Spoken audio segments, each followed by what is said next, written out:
Hey everybody, my name is Thaddeus Cruz, character designer and programmer on Nickelodeon All-Star Brawl. And today, we're going to be showing off some of the mechanics. This game is a platform fighter, meaning that the objective is to ring out your opponent. Ringing out an opponent has everything to do with their percentage. At low percents, they won't go very far at all. At high percents, they'll go flying. You won't want to go all out to begin with. You'll need to start out with light attacks. Light attacks are the options you use to build percentage. And like you'll see with most attacks, they come in pairs of 3. Light up, light down, and light mid. Once you've built up enough percent, you can move on to strong attacks. These two come in up, down, mid. For the most part, these kinds of moves will be fairly similar across the cast. Where characters really diverge is in their specials. Just as before, they come in 3 flavors: mid, up, down. These principles extend to the air as well. All characters have 3 light attacks in the air, 3 special attacks in the air, and 3 strong attacks in the air. In regards to strongs, the direction you choose determines the interaction with other strongs. Down beats mid and causes a stagger. Mid beats up and causes a turnaround. Up beats down and causes a spin out. The primary exception to the directional system is in the form of dash attacks. Once you build enough speed on the ground, you will see a dashing effect.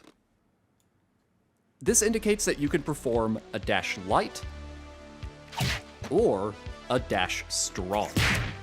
Of note, on hit, these attacks can be cancelled into anything. In addition to attacks, grabs also fall into this directional system. Or more specifically, throws.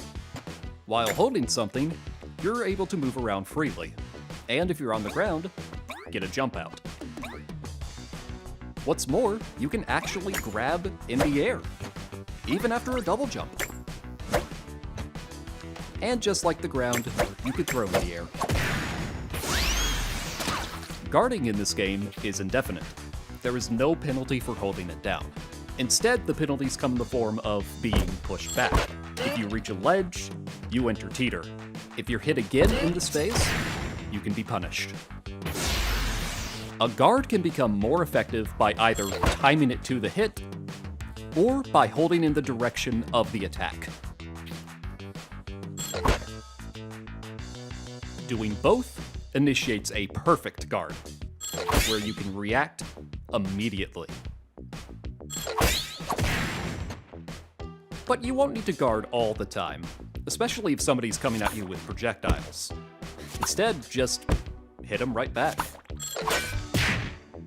The projectiles in this game follow a leveling system, in that the more they're redirected, the more powerful they become.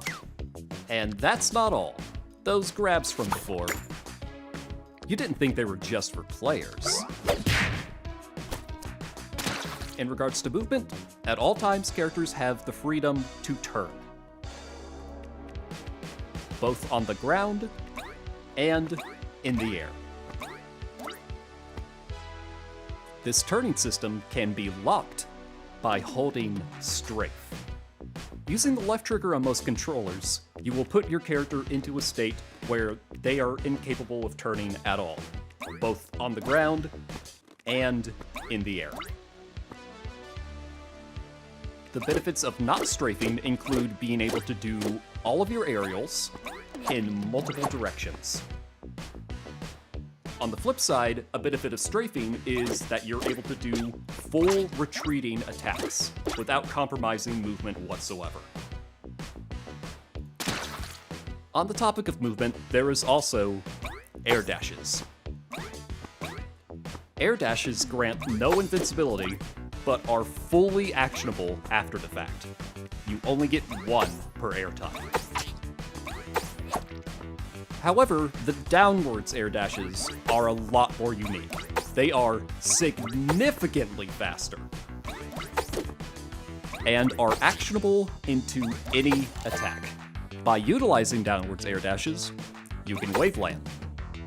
And if you can wave land, you can wave dash. And last, but certainly not least, you can't have a platform fighter without taunts.